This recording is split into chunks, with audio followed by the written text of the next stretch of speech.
From Pares Overload, abay meron ding dinarayong puto bumbong sa Maynila na talaga namang hitik sa toppings. Tikman natin yan kasama ang ating weekend buddy na si Mondi Lopez.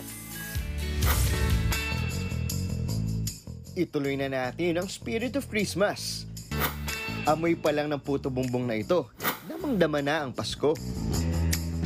Dito sa Santa Cruz, Manila, mas try ang dinadayong puto bumbong nila. Niluluto sa kawayan o bumbong ang giniling na galapong. Hintay-hintay lang ng ilang segundo at pag umuusok na, say nito na luto na. Itaktak mo na, te.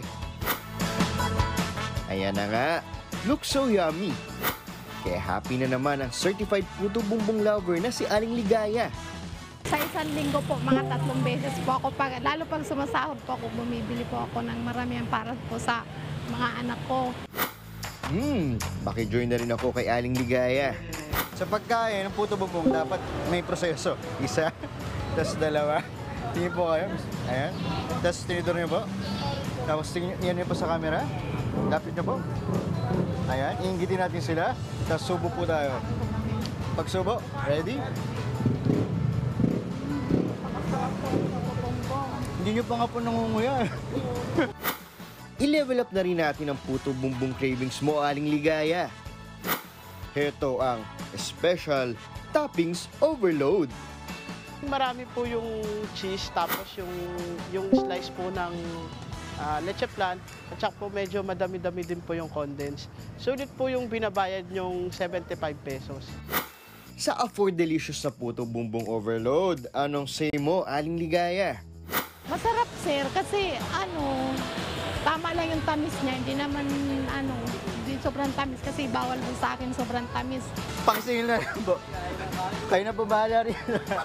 So, kayo na po magbabayad. Teka nga, paano ba nagkaroon ng puto bumbong sa bansa? Ang mga katutubong Pilipino tulad ng mga Aita, nagluluto na sila sa loob ng kanin, sa loob ng buho. Inauna pa yan sa Pilipinas na dinatnan na lang ng mga Kastila.